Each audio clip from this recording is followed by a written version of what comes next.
This week on Quality Digest Live, we discover some surprising insights about teenagers and STEM education. Plus, a look at the root causes behind the failure of a great American company. That and more when we come back.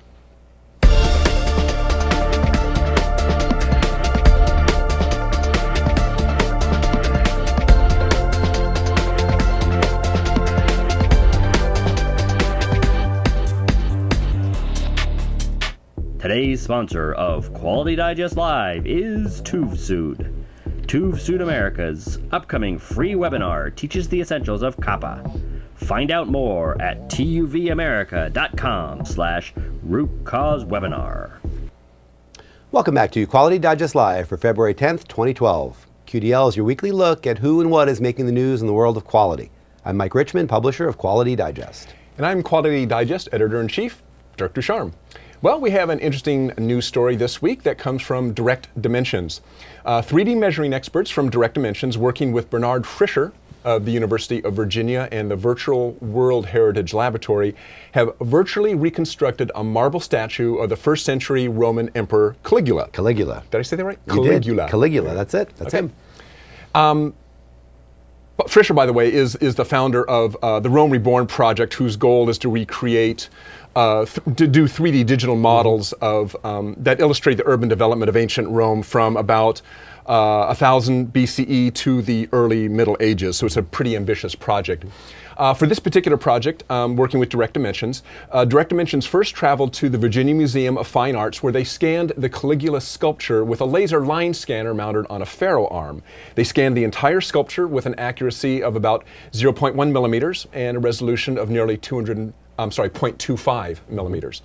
They say that an accuracy of 0.1 millimeters, about 100 microns. And the resolution of 0.25. 0.25 millimeters.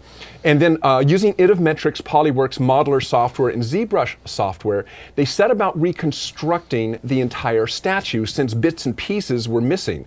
What this meant was they had to digitally restore the missing hands and nose, replacing missing pieces of the toga. And this part was interesting to me, even repainting the sculpture, because what you see today is a marble sculpture, and we think, oh, they did these beautiful marble sculptures, but apparently back in the time, they painted them. They painted them in bright colors and made them look like real. The marble was just a thing to hold the paint. Right. Interesting, yes. And they painted with really brilliant colors, but obviously the colors have worn off over the years. But there's enough color left on there that they can kind of reconstruct what color they were originally painted with.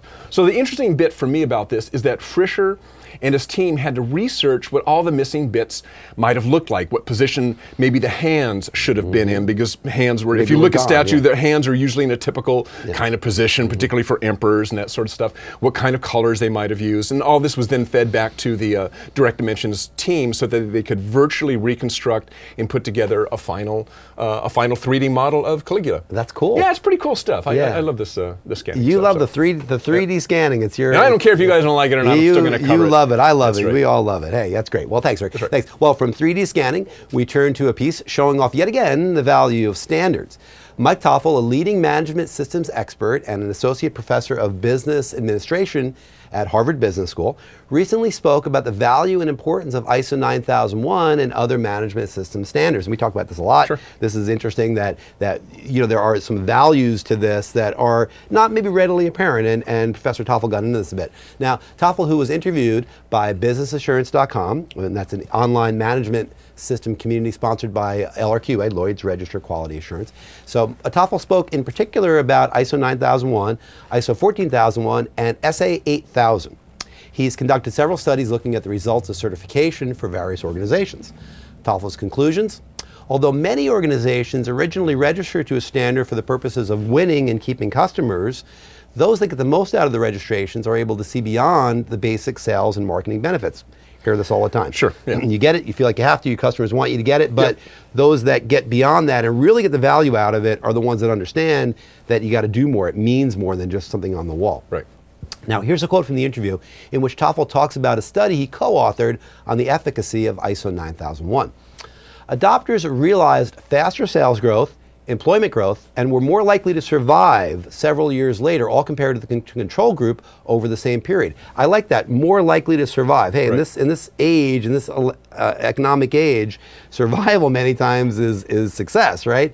And he found, from looking at a control group and looking at the companies he looked at, that those that implement ISO 9001 and implement it for the right reasons to improve their organization from the top down and the bottom up, right, survive longer, were more profitable, and had all these other benefits other than just getting and keeping more. Yeah, and then, like you said, that's the important thing. You got to make sure that you're doing it for the right reasons, which is to improve and not just to prove to somebody that you've got a registration. That's right, that's right. So for more information on this interview, which was a very good one, I encourage you to read it. See the story link right here below the player. Okay, so the first of our two main stories this week, I almost passed it up. Yeah. We were searching around, what stories do we really want to cover this morning, and the editorial team really said, you should cover that teen and STEM story from the ASQ, American Society for Quality. I went back and looked at it, and doggone it, they were right again.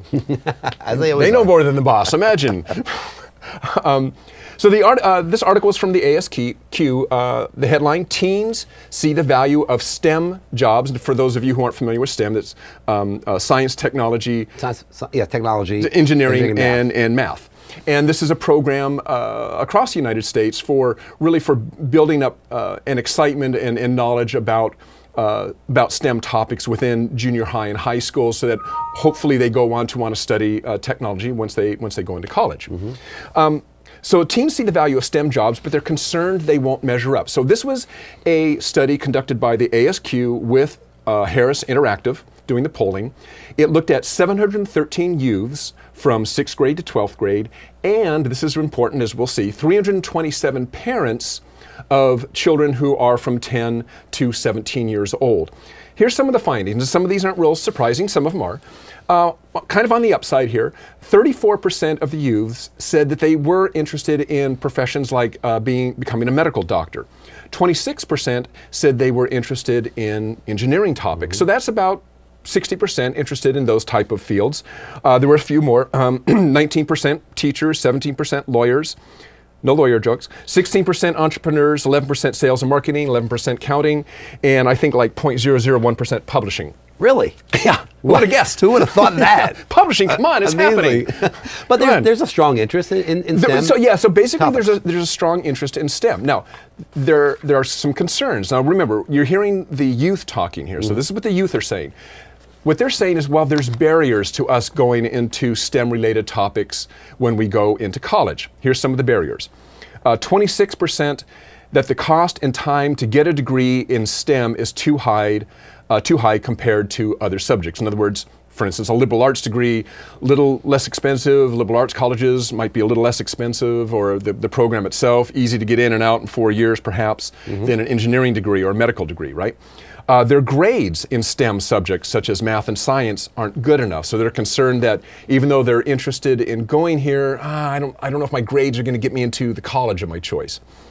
And this is the really not too surprising one. STEM degree careers involve too much work and studying compared to other careers. We're talking about teenagers. We're talking about teenagers here from 6th grade to 12th grade. So this shouldn't come as too big a surprise that, yeah, I want to be a nuclear physicist, but gosh, that's hard. Oh man, that's a lot of college. I think I'll go into publishing.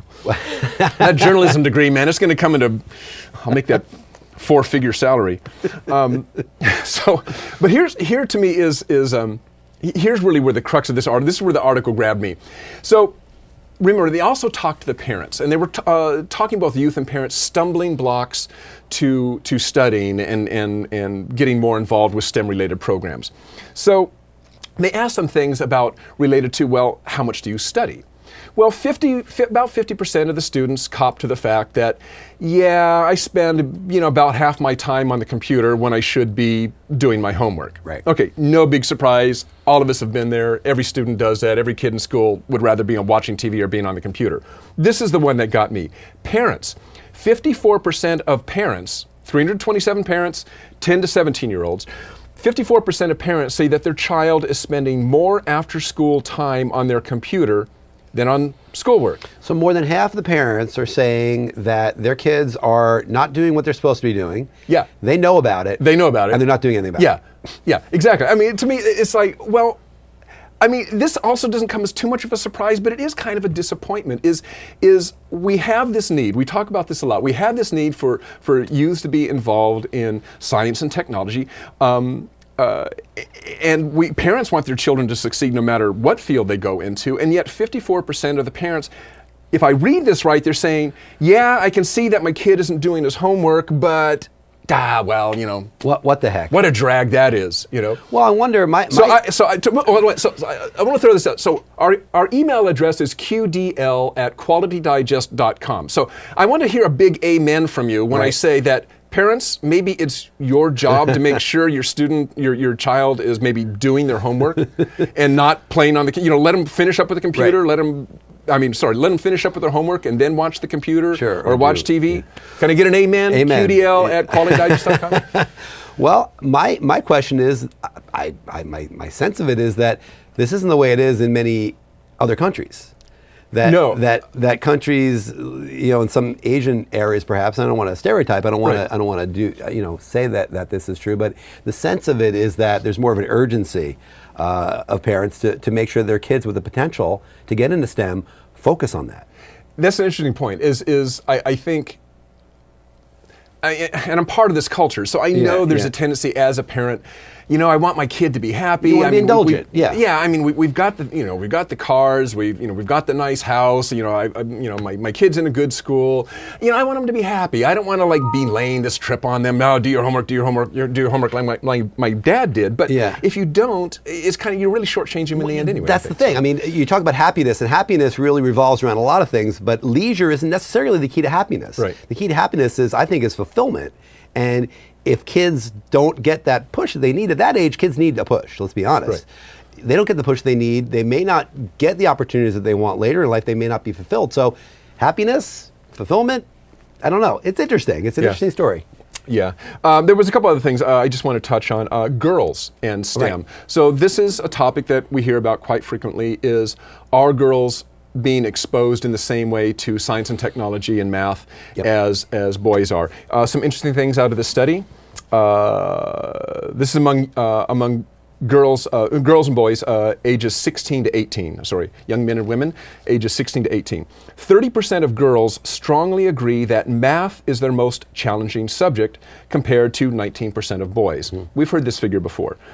Girls interested in pursuing a career in STEM are 4 times more likely than boys interested in pursuing a career in STEM, so 4 times more likely than boys, to believe that their teachers are not preparing them well enough in STEM subjects. So 33% of girls said they don't believe their teachers are aiding them in STEM education, versus 9% of boys. So this really does kind of point out an issue that's been brought up a lot, is how much of this is cultural, and, you know, girls kind of go this direction, boys go this direction. How much are or maybe the teachers kind of subconsciously doing this, kind of segregating out what they're teaching who and why, or who they're giving the extra time to, perhaps. It's interesting. Perception versus reality plays into this as well. Great, interesting story. It's an interesting story. Yes, we'll keep covering STEM. We'll keep on it. Yes. All right. Well, we actually are going to stay on the topic of engineering and innovation, which is really related to what we just talked about with this idea of ASQ and STEM training. And we're going to turn to an article that we ran in, I believe it was Wednesday's issue of Quality Digest Daily, from our friends at Knowledge at Wharton, entitled, "What's Wrong with This Picture?" What's wrong with this picture? Of course, we're going to be talking about Kodak. 30-year slide into bankruptcy. 30-year slide. This is this is such an interesting story on so many levels. We really don't have an adequate amount of time to really get into it, but I want to hit the high points here. Kodak, as many of us know, of course, one of the great American success stories in business, right? Eastman founded this company in the 19th century, and always known as a hallmark of innovation, and always was an organization that embraced innovation and development. Well, as we know, last month Kodak filed for Chapter 11 bankruptcy. It doesn't mean that they're going away as an organization or as a brand, but certainly they're going to restructure, and certainly that is because financially they're not competing as they should be. And we understood. I understood. I think it was yesterday or today that they're selling off their camber business as well. Yeah, that's right here. Yeah, that they're going to stop making their digital cameras. Yeah. Well, you know, gosh, I mean, this is a cautionary tale, and we often use the term "too big to fail." We've heard that used as a book title, I believe, and it's too big to fail. Well, in this case, it might have been a case of too big to succeed. What happens many times, or happens sometimes with organizations that are extremely successful, is that they get boxed in by that success. They look at what they're doing and it's working really well. And in Kodak's case, it was working really well.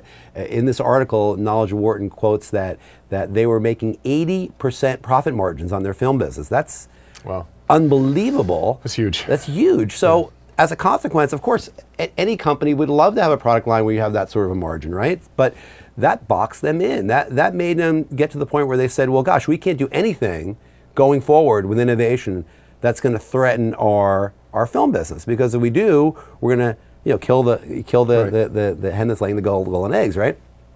Well, there's a problem with this, and it comes down to the idea of cannibalization. And you think about cannibalization, which of course means that you're taking sales away from your own organization by developing things that are taking away from things you're doing successfully already. But my take on this always is, if you don't cannibalize your business, somebody else will do it for you. Believe me, your competitors are out there. Yep. If you're Kodak in the 60s and 70s, man, you had a big target on your back. And there was a lot of people who said, man, I want to get in that business. I want to get to that. So you had to be willing to look and be more creative to defend your turf. Now, this story talks about a couple of innovations and people within Kodak that developed some things. The coding mechanism was talked about, coding system was talked about at the beginning of the story. But also, in 1975, apparently, as we found out, the digital camera was developed from Kodak engineering team, from Kodak engineer. But they never developed it. They never took it to that level where they made it into a product that they could sell. Why? Because they were afraid it would impinge on that 80% margin film business. Well, what happened? Somebody else got that idea, marketed it, commercialized it, and took it and ran with it. And now, what basically accounted for Kodak's fall and bankruptcy? Digital cameras, right? Yeah, exactly. Digital cameras grew. Film basically went away. They closed down their several film lines several years ago. So yeah. So it was a case of just what I'm talking about, cannibalization. You cannibalize and you get away from what it is that really works. But if you don't, somebody else is gonna. Couple of points I want to get to with this story before we close, because again, there's so much you can talk about here. The culture of Kodak is one that really kind of played into this. And a couple of factors with this. One, Kodak, in case you're not aware, is in Rochester, New York. And if you got beautiful town, I've been there. You don't want to go there in the winter, but it's a beautiful town. But it's kind of insulated. I mean, it's not like Silicon Valley, where you have this flow of information and ideas that are just in the water, people there in Rochester go home to their nice little picket fences and green lawns. And it probably pretty much is a company town. I mean, would you say that? Yeah, in a large measure. It has been. So the culture of Rochester, I think, kind of prevented maybe some of these innovations from really coming to the fore. The other thing is that they had a very laissez-faire R&D system in place where there really wasn't geared towards products as much as ideas, and they really could develop these things and not have the sense of, all right, well, what is this going to do for us now as a product? Right. And that's a problem that other companies have had too along the way. So there's pitfalls to that. Again, a lot to talk about here, and I encourage everyone out there, please read this story, because it's a really interesting story from Knowledge of Wharton. It's right here below the player. Again, you can read it. You can click over to it after the show and learn more about why Kodak failed and the cautionary tale maybe that you can bring into your organization. Lessons learned for today's company as well. I mean, everybody can fall into that trap. But as I think Ryan pointed out earlier, when you've got profit margins that huge, it's also easy just to get wasteful. I mean, if I've got 80% profit margins, do I really care how lean I'm running? Well, the problem is you establish those habits that aren't very easy to change after circumstances change. So it's definitely cautionary tale, definitely good advice, lessons learned for all of us who are out there and in any innovative space developing products. Okay, we don't have a tech corner today, so we actually wanted to spend a little bit more time on letters. So we actually got 3 letters. We're going to run through here real quick. Some really good ones this week. We had some there were definitely some fun ones. We had we continue to put out some hot button issues that people are interested in interacting with us about. And we're going to see a couple of these now. Well, the first one is just a fun one. I'm not sure if you didn't see it, you got to go read it. There was a story on you'll recognize. Matter of fact, I should have pulled it up to see what the actual story was. It's written by a gal from Minitab, a software statistical software company, and it's talking about basically how she has to compete with her daughter's friends whose mommy is a doctor, and this gal works for a software company that makes statistical process control software. So how do I explain this to a 6-year-old? How do I explain, like, what do I do? How do I make it interesting? And the whole story is basically how she tries to cast her job in a little bit more glamorous terms and in a way that her daughter can appreciate. It's a very cute story, very funny. But we got a letter on that. If we go to our PowerPoint here. It's hard to explain the world of quality to first graders. Mine also is in first grade. Tells her friends that I make sure the factory makes good parts. And I boss people around. It's not her idea of a cool job. Maybe if Mattel makes a quality engineer Barbie complete with SBC charts and a pair of calipers. And this is just her username, Beck Brower. Great idea. Well, Beck Brower, we just happened to find for you.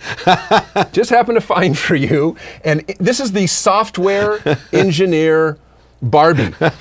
Now, I want you to notice the accoutrement. This is all very nice. She's got the, you can substitute quality engineer, I think, maybe for this. Sure. She's got the really nice, bulky pink glasses. I think those are pretty cool. Awesome. Got the little laptop there.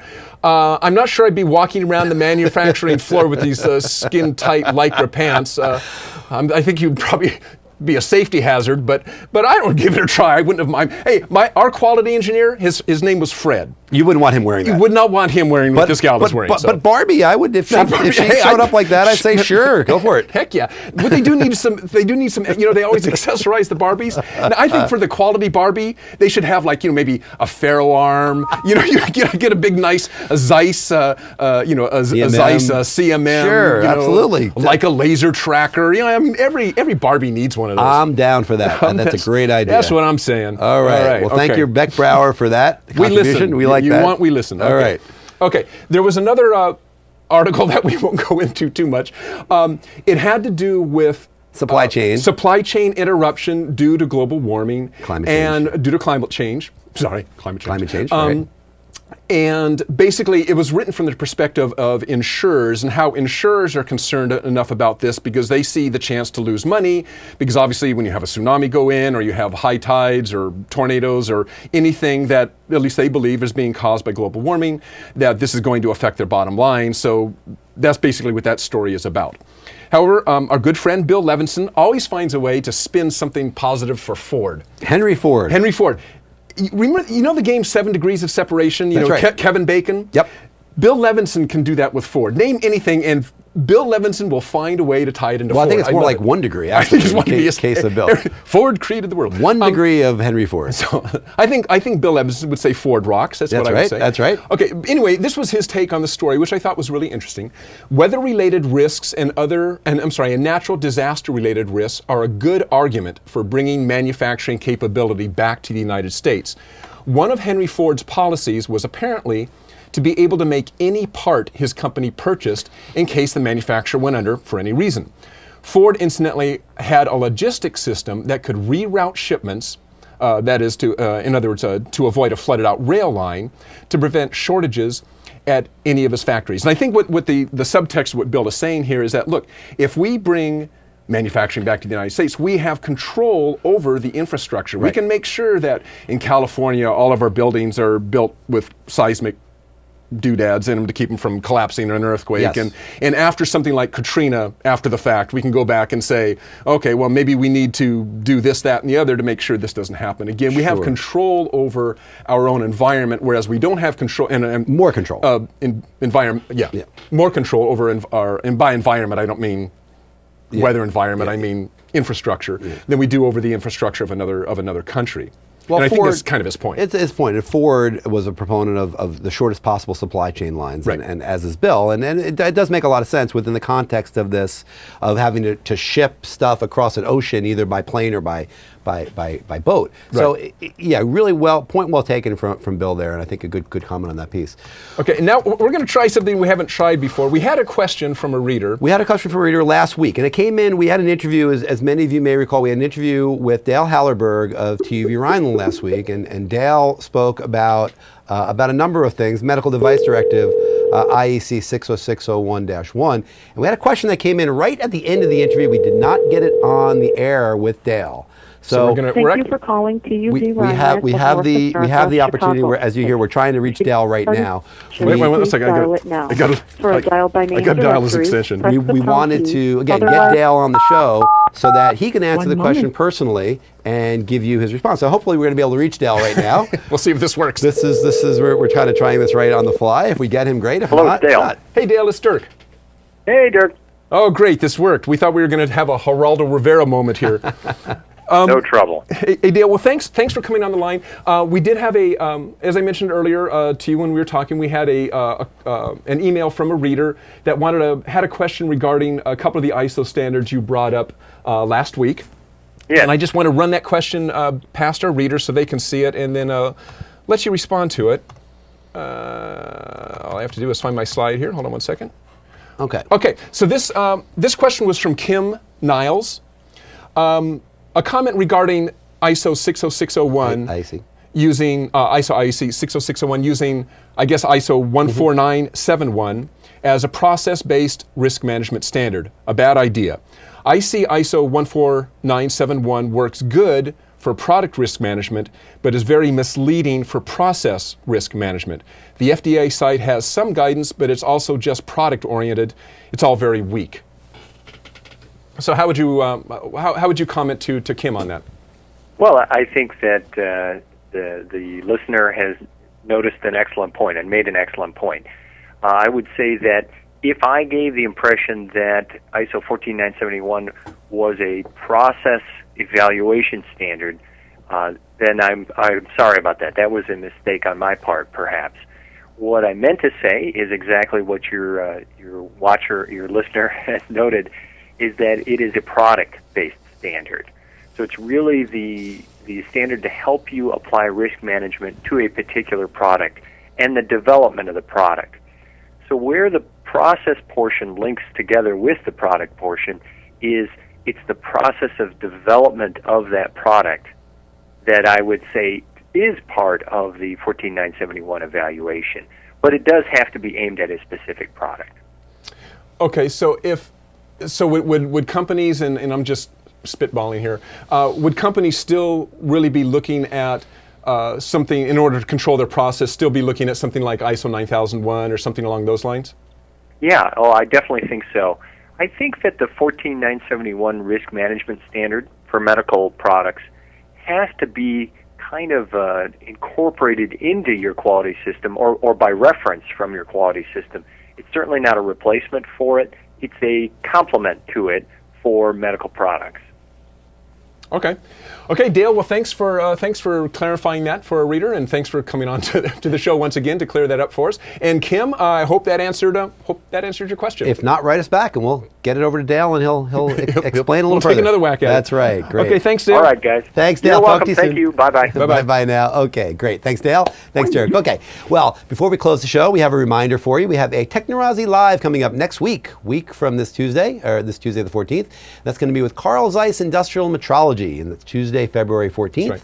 It's at 11 a.m. Valentine's Pacific. Day. That's right, Valentine's Day. Hey. Boy, aren't our wives happy about that. Yeah, it's wonderful. Free roses for all the viewers. Okay. Yeah, right. Anyway, yes, Valentine's Day, Tuesday, February 14th at 11 a.m. Pacific, 2 p.m. Eastern, and that's going to be live from the floor of MD&M West in Anaheim, California. And we'll be demoing Zeiss's Micura CMM. You see this? I heart Zeiss. That's right. Valentine's Day? We do every day, but of course on Valentine's Day.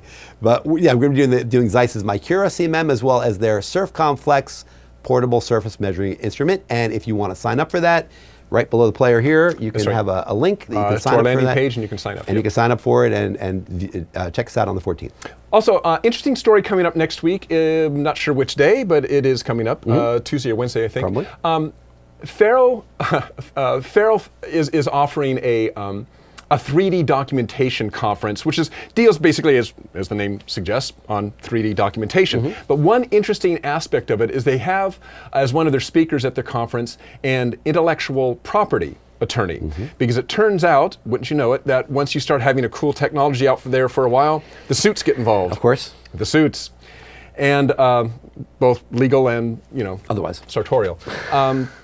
So it turns out that once you start doing 3D scanning and 3D printing, that, wouldn't you know it, copyright and intellectual law start to come into play. And there's a short little write-up on what the speaker is going to cover at the 3D conference in one of the stories next week, so keep your eyes open for it. Fascinating piece. I'm looking forward to it. Yeah, I know. I want to go to the conference just to watch them. Really interesting stuff, and this is very cutting edge stuff, so be sure you look for that. Okay, before we close the show, I want to thank our sponsor of today's show, TÜV SÜD America. Want to get to the root causes of your quality issues to effectively solve problems? If so, you're in luck. TÜV SÜD is offering a free webinar next Thursday, February 16th at 1 p.m. Eastern that will teach you the essential elements of a corrective and preventive actions process. For more information, visit www.tuvamerica.com/root cause webinar, or simply click on the banner ad again just below the player and you'll get taken out to the registration page for that webinar. That's right. Check it out. Well, once again, thank you for joining us this Friday morning our time, afternoon your time perhaps. And hope you join us again next week for Quality Digest Live. And hey, if you want to see some cool stuff on coordinate measurement machines and surface measurement, watch TechnorazziLIVE as well. On Tuesday. We'll see you then. Have a great weekend. So long. Bye.